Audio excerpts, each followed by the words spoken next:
Karimnagar, Adilabad, Nizamabad, Medak graduates MLC BJP అభ్యర్థి చిన్నమల్ అంజిరెడ్డి శుక్రవారం రోజున కరీంనగర్ కలెక్టరేట్ కార్యాలయంలో ఎన్నికల రిటర్నింగ్ అధికారి జిల్లా కలెక్టర్ పమేల సత్పతికి నామినేషన్ పత్రాలు సమర్పించారు.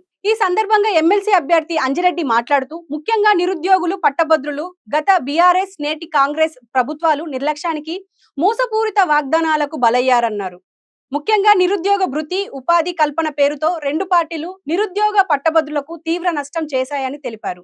ఎన్నికల సందర్భంగా తాత్కాలిక హామీలతో ఆకర్షించి రెండు పార్టీలు పట్టభద్రులను తీవ్రంగా మోసం చేశాయన్నారు. ఈ ఎన్నికలు విద్యావంతులైన ఓటర్లకే కాకుండా రాష్ట్ర భవిష్యత్తు కూడా కీలకమన్నారు. ఎందుకంటే ఏడాది కింద ప్రతి నెల నిరుద్యోగ భృతి 4,000 ఇస్తామని చెప్పినా కాంగ్రెస్ నేటికి ఏ ఒక్కరికి ఇవ్వలేదని, నిరుద్యోగులను మోసం చేసిన కాంగ్రెస్ ఈ ఎన్నికల్లో ఓట్లు వేస్తే నిరుద్యోగ పట్టభద్రులకు ఉజ్వల భవిష్యత్తు నష్టపోయే ప్రమాదం ఉందన్నారు. అందుకే నిరుద్యోగ పట్టభద్రులకు లోగడ జరిగిన అనుభవాలను, నష్టాలను దృష్టిలో ఉంచుకొని కాంగ్రెస్, బీఆర్ఎస్ ల మోసాలను గ్రహించి బీజేపీకి ఈ ఎన్నికల్లో ఒకసారి అవకాశం ఇవ్వాలని కోరారు.